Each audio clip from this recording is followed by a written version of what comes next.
Oh, ito may lagay, ito yung ano yung Bible. Bible. Dati nga lang, gagawa tayo ng pulpit ako. Lapit na. Ito may lagay yung Bible. Bakit yung hanapan?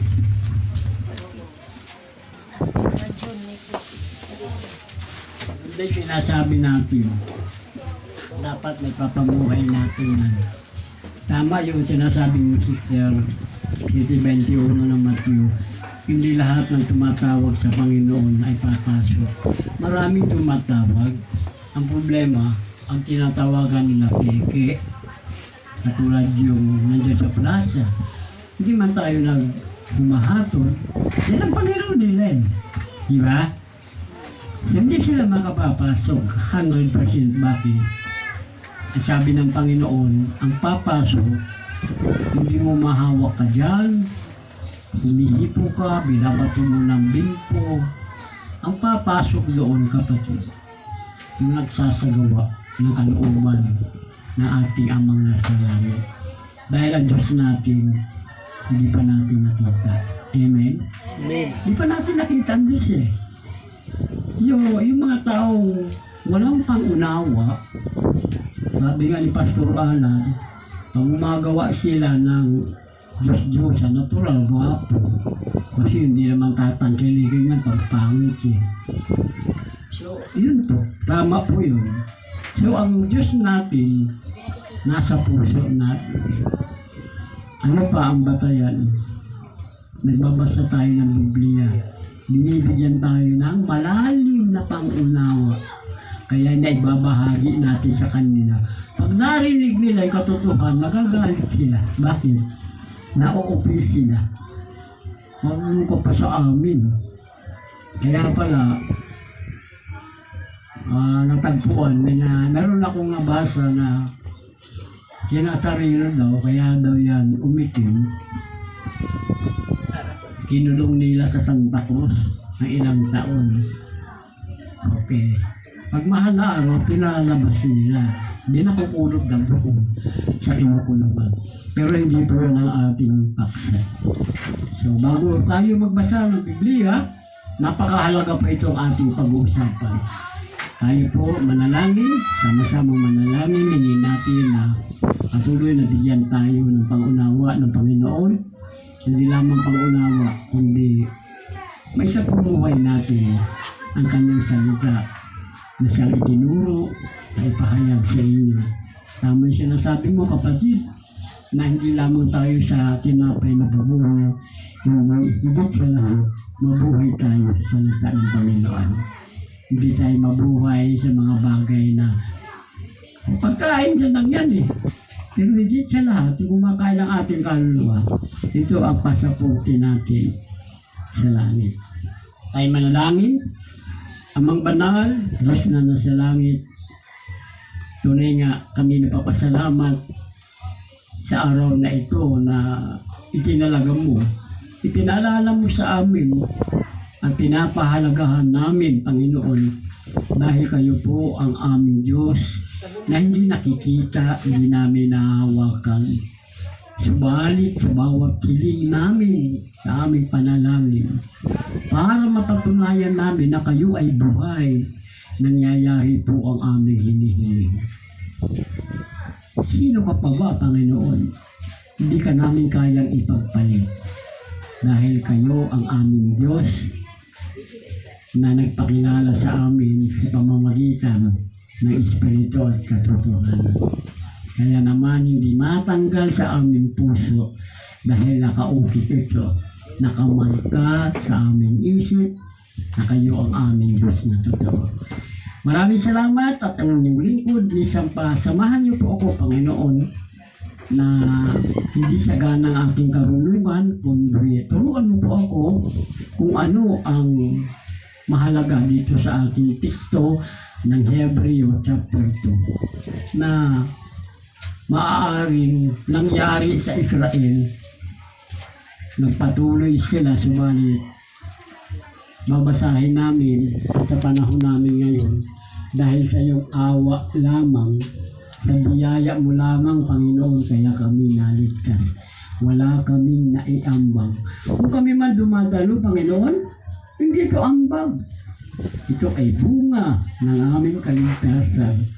Salamat po, Panginoon, kung nakapagbabahagi kami sa aming mga kamag-anak, kumpare, kung kami nakakatulong na ipalaganap ang Ebanghelyo. Bunga yan ng aming kaligtasan. Maraming salamat po. Purihin po kayo. Ito po ang aming panalangin sa pangalan ni Jesus. Amen. Amen.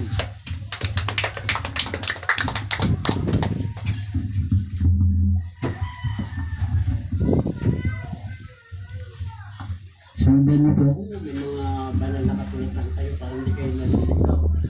Buksan niyo po ang inyong mga Biblia sa aklat ng Hebreo. Hebreo, kabanatang 2, umpisa natin sa 1.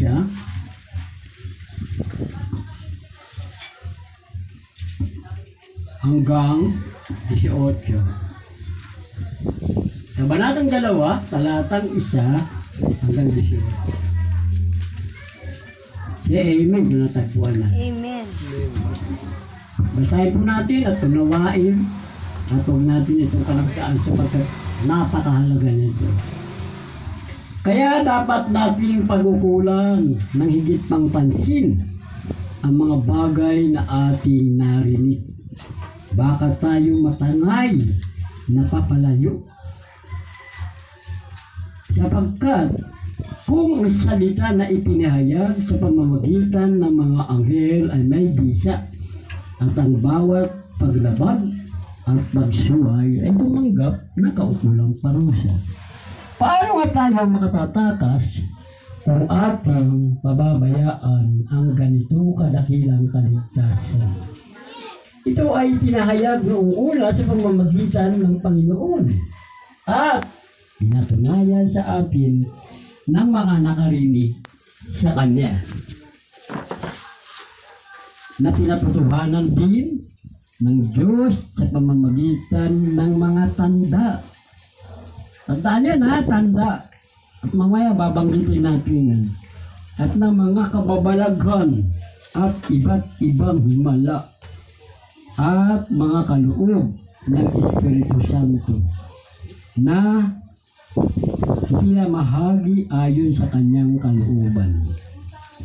Sapagkat hindi pinasakop ng Diyos na ang mga anghel ng sanlibutan darating ha, hindi itong sanlibutan na ito.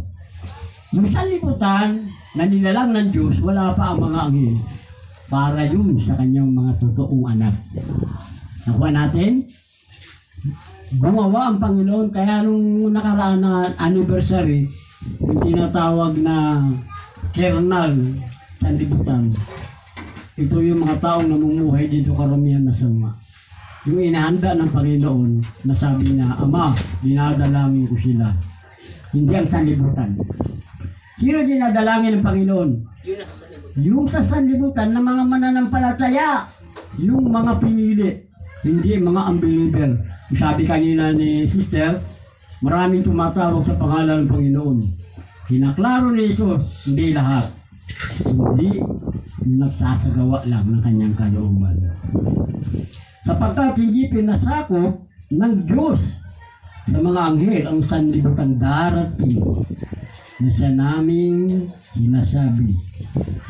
Ngunit may nagpatunay sa isang dako na sinasabi, ano ang tao upang siya iyong alalahanin? O ang anak ng tao upang siya iyong pagmalasakitan? Siya ay ginawa mong mababa kaysa mga anghel na mga sandaling panahon. Sa panahon natin yan. Pero sa panahon ng Panginoon, ang inihanda niyang mundo, mas mataas na sa lahat.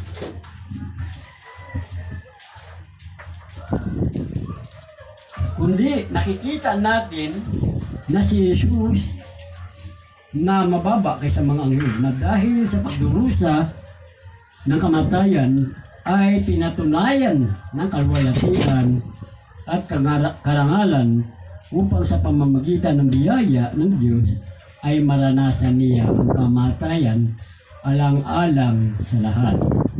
Sapagkat nararapat na ang Diyos para sa kanya at sa pamamagitan niya ay magkaroon ng mga bagay na magdadalang maraming anak tungo sa kaluwalhatian ay gawing sakdal ang tagapagtatag ng kanilang kaligtasan. Si Kristo po yan, ha? Sa pamamagitan ng mga pagdurusa, sapagkat ang gumagawang banal at mga ginawang banal tayo ay pawang nagmula sa isa. Dahil dito hindi siya nahiya si Jesus na tawagin silang mga kapatid. Sino? Tayo. Tayo tinawag ni Jesus na kapatid. Sabi, nasusulat, ipinahayag ko ang iyong pangalan sa aking mga kapatid.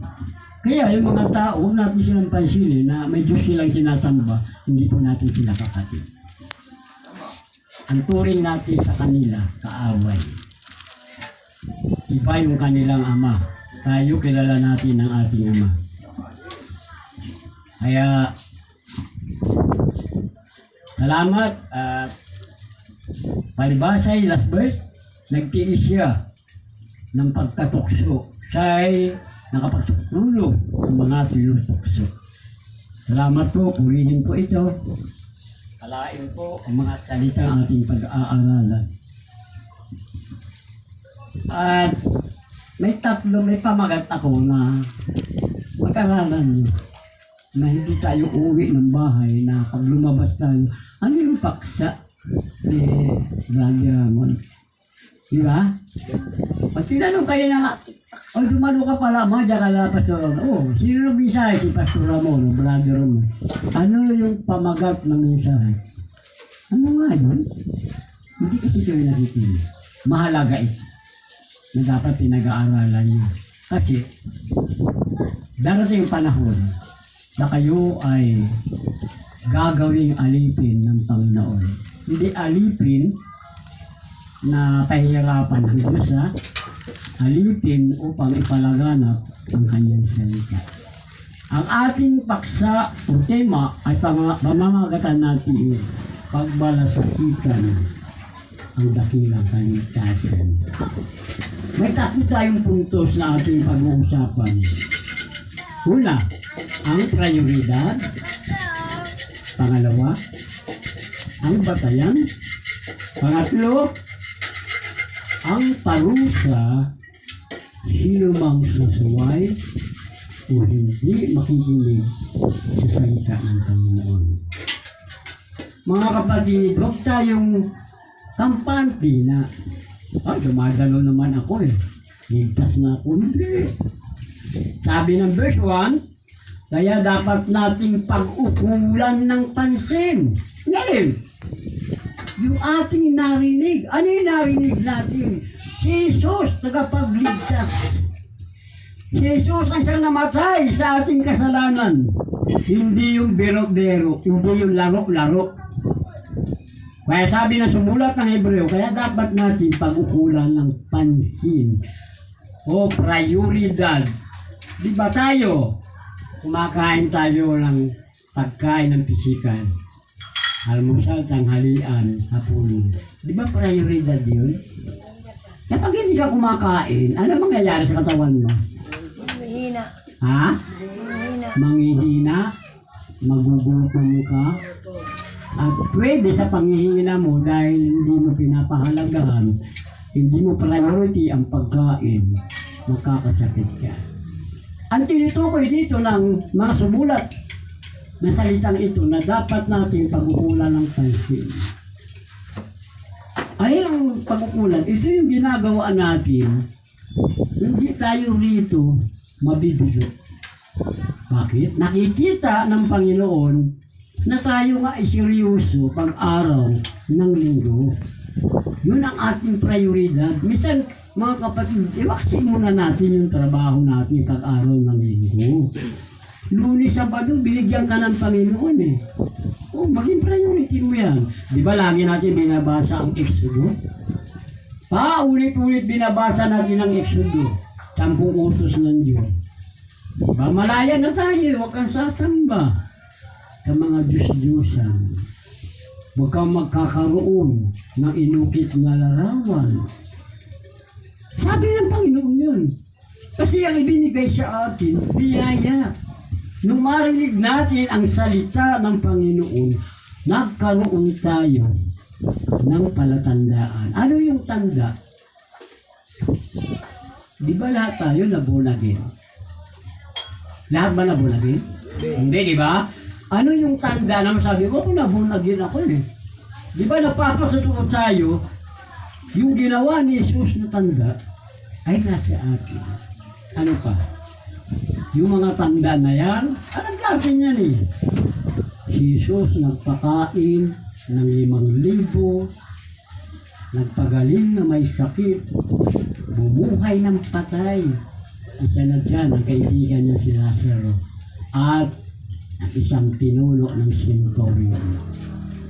Maraming palatandaan, kaya nga, tama si Pastor. Bago tayo maging miyembro, ito ang tanda, mabautismo. Kasi yun ang tatak sa'yo. Anak ka muli. Yung dumadalo ko sa church, nakikinig ka ng salita, na minsan sino ang tumatayo dito, bagamat wala ka tayong pulpito. Isa yan na sinasabi ng Hebreo, pag-ukulan natin ang pangutansin. Huwag natin baliwalain. Huwag tayong makonsinto, hindi, ligtas na ako eh. Hindi. Kasi dumadalo ako eh. Hindi po. Huwag natin baliwalain na pag nasa bahay tayo, hinahayaan natin ang ating Biblia nakahangir sa aparador. Na nagbabasa surat, sila ang nabuborn again. Dapat, o kaya yung Bible, pag kinuha mo, ang dami niyang alabo. Di ba? Dapat, sabi ng verse 1, pag kukulang natin ng pansin, magbasa tayo. Magbasa tayo. Huwag tayong manghinawa. Kasi habang nakikipag-usap tayo sa Biblia, naroon ang banal na espiritu at tinuturuan ka para mapamuhay mo ng tapat ang kanyang salita. Bakit? Hindi lahat ng tao nagbabasa ng Biblia. Tama?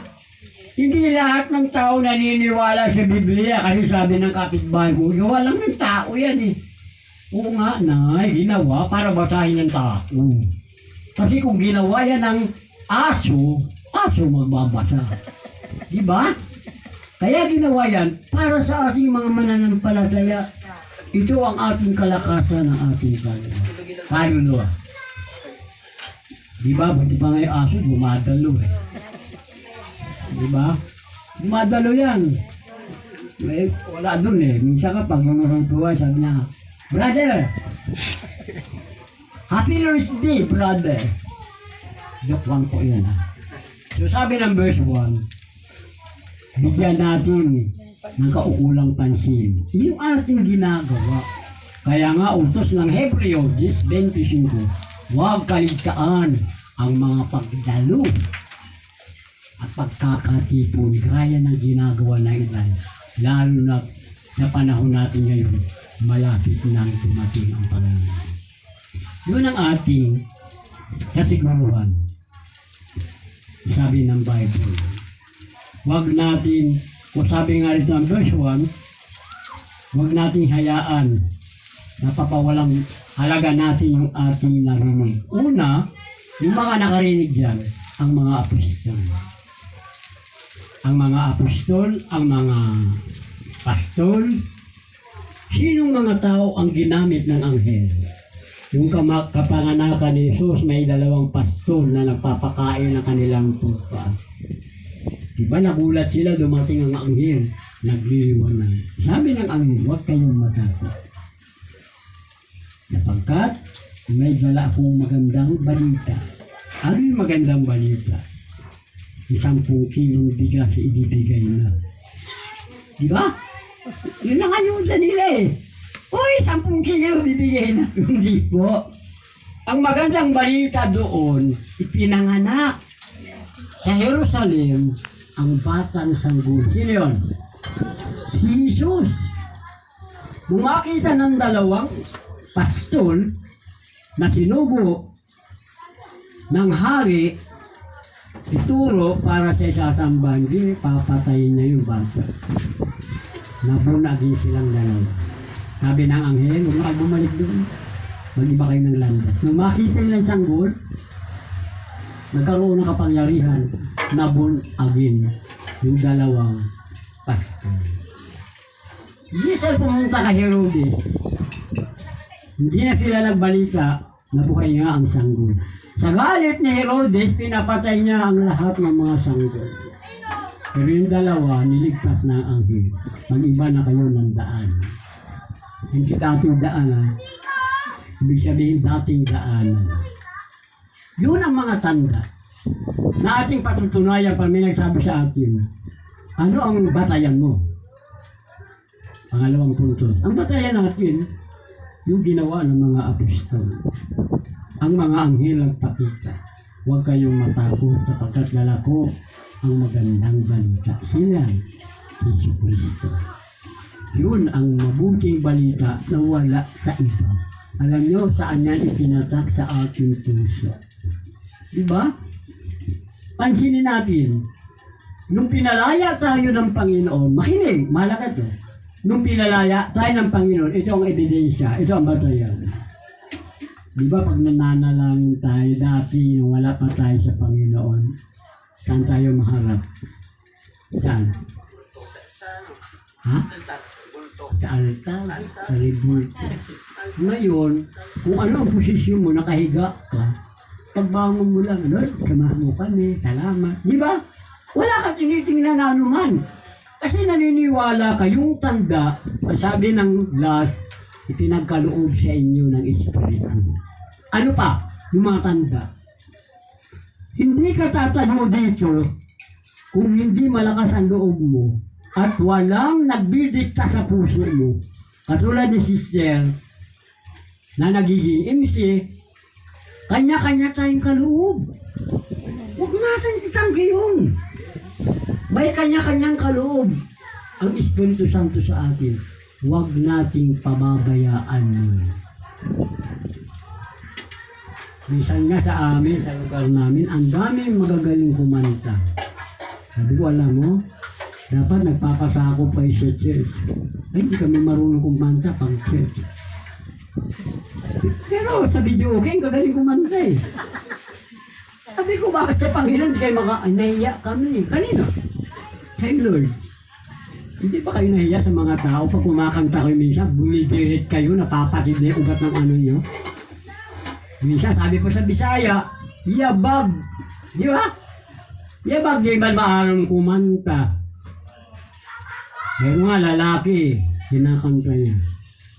Hindi did my way. Sa atin po, alam mo, napakasarap.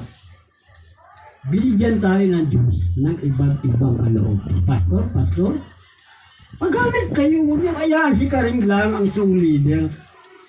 Si Karing, pag sinitingnan ko, pag bumidirit na, akala mo yung cobra eh.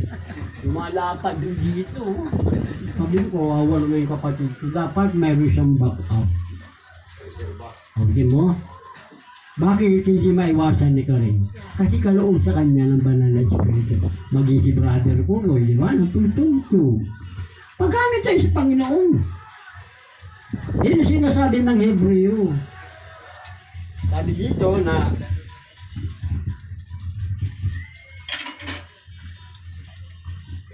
kaya dapat nating pagkukulan ng higit pagpansin ang mga bagay na ating narinig. Prayudad, baka tayo'y matangay, napapalayo. Di bali sana kung matangay tayo, yan ang sa ibang church. Ang problema, okay lang matangay sa kabila tayo nagpapatuloy. Ang iba na mo, wala na. Ano na siya? Yung binaliwalaan na. Oo, pag tinatanong mo, oh bro, dati ako dyan eh. Kasi na, hindi niya pinag-uukulan yung kanyang narinig.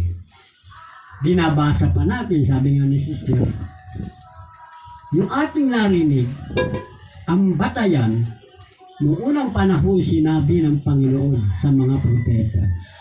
Pangalawa, sa mga apostol. Pumili siya ng 12 alagad. Ang sinasabi ng Matthew 11. 28, Matthew 28, humayo kayo, gawin ninyo alagad ko ang lahat ng bansa.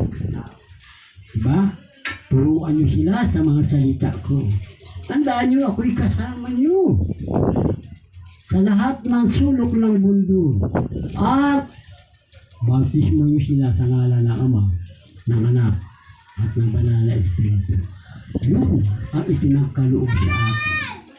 Hindi tayo po pwedeng tumanggi. Kasi ang mga Israelong panahon, pinangangaralan sila ni Moises, tumanggi sila. May nangyari ba sa mga Israel? Oo. Basahin natin ng chapter 3 ha. Para maniwala kayo na may nangyari sa mga Israel. Ang tala sa kanila ang tipan ha. Hindi sila naligtas. Sabi ng chapter 3, sino-sino ba sila na matapos makarinig ay naghimagsik? Hindi ba ang lahat ng umalis sa Egypto sa pamamagitan ni Moses? Ngunit kanino siya galit sa 40 taon? Hindi ba sa mga nagkasala na ang mga katawan ay nakuwal sa ina? Tayo, kung ating pagpapatuloy, patuloy na panghahawakan natin, sa anuman pangyayari sa buhay natin, hindi mangyayari. Ito'y binigay lang ng Hebreo bilang babala. Babala sa atin na huwag tayong maghimagsik. Huwag tayong magrebelde sa harapan ng Diyos. Sa halip, magpasalamat tayo. Dahil sabi ng Hebreo 13:5, sa anumang paraan, nanay salve, hindi ka pababayaan ng Panginoon. Amen. Diba? Hindi ka pababayaan. Ako, dito lang ako. Mahirap umiyak sa inyo harapan. Mga anak ko, wala pakialam sa akin. Alam mo, minsan, ginamit ng Diyos si Chairman. Ay, si Pastor Alan. Pagkapos namin mag-Bible study, sabi ko, Pastor, hindi mo nga ako nagbigas. Sabi ko, hindi si Pastor nagbigas. Eh, walang staff. Bibigyan ako ng pera. Kita nyo ha? Ginamit ng Panginoon niya. Napakabuti ng Panginoon. Kaya huwag natin talikuran, huwag natin baliwalain ang pinakamahalagang kaligtasan na pinagkaroon sa atin. Sabi ni Pablo, usap po natin ang Unang Korinto, Kabanatang 10, dito tayo magtatapos. Pakibasa ka rin. Unang Korinto, Kabanatang 10, simula mo sa 1. Ito ay hamon sa atin ni Apostol Pablo. Bilang pagtatapos sa umagang ito, tanghali, meron siyang babala na dapat natin pagbuong na ng basa. Verse 1. Yan. 1. Basa. 1. Unang Korinto, chapter 10, no? Basa. Mga kapatid, hindi ko nais na hindi ninyo malaman na ang ating mga ninuno ay dumaan sa ilalim ng ulap at silang lahat ay tumawid sa dagat. Tuloy ba? Ayan, malabo mata ko. Siguro ikaw. Ito na nga. Ano? Chapter 2? Lim. Unang Korinto, Kabanatang 10. Malabo mata ka talaga. Yan tayo magtatapos. Mga kapatid, Lord, nais Lord, kong malaman ninyo Sorry. ang nangyari sa ating mga ninuno noong panahon ni Moises. Silang lahat ay nililiman ng ulap sa kanilang paglalakbay at sa pagtawid sa dagat na pula. Sa gayoy, bautismuhan sila silang lahat at sa dagat bilang mga tagasunod ni Moises. Loy. Kumain silang lahat ng iisang pagkaing spiritual at uminom din ng iisang inumin spiritual sapagkat umiinom sila sa batong spiritual na sumusubaybay sa kanila at ang batong iyon ay si Kristo. Chapter 5, verse 5, gayon man, hindi kinalugdan ng Diyos ang marami sa kanila, kaya't nagkalat ang kanilang mga bangkay sa ilang. Salamat. Nawa, napanood natin dahil biyaya. Pag sumakita natin, siguro kapag ginagawa natin yan, hindi tayo wahantol sa mga nangyari noon pa lang. Salamat po.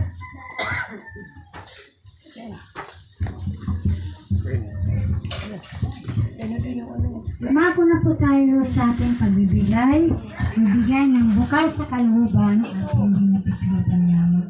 Siyempre, tatawagin ko ang ating brother na si Brother Jay.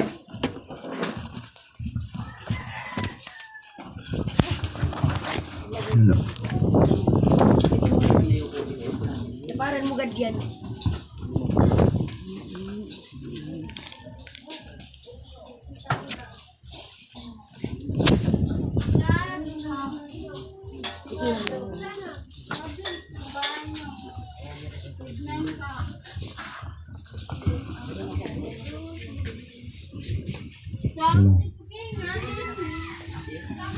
Sabi ng Panginoon, tayo po magbigay sa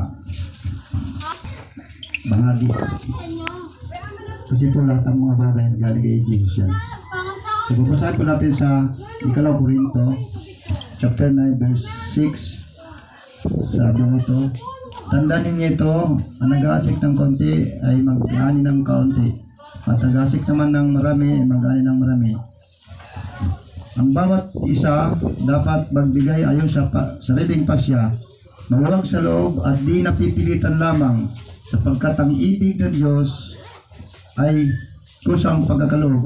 Magagawa ng Diyos na pasaganahin kayo sa lahat ng bagay, higit pa sa inyong pangangailangan, upang may magamit kayo sa pagkakawang gawa. Tapos natin. Ama namin, mga Panginoon sa lahat, maraming salamat, Panginoon, sa inyong mga salita. At maraming salamat sa mga biyaya. Magbigay po, Panginoon, alam namin nagagaling sa lahat, God. Kaya maraming salamat sa mga kapatiran, Lord God. Nawa po, Panginoon, biyaan sila po, Panginoon, sa mga nagbigay po, Panginoon, ibalik sa nila po, Panginoon, upang may magamit sila pang araw-araw, Lord God. Maraming salamat po, Panginoon, sa pasalanan. Pasalawan, maraming salamat po, Panginoon, sa mga kapatiran, Lord God. Sa aming sisya po, Panginoon, sa aming si Lord God. Lord, inigil po ng padala ka po, Panginoon, pagkain dito sa lugar, Lord God. Nawa po, pabayaan ng mga kapatiran, Lord God. Ipatuloy sa pagliligo sa Lord God. Maraming salamat, Panginoon. Lord, ibinabalik namin sa pangalan ni Jesus. Amen.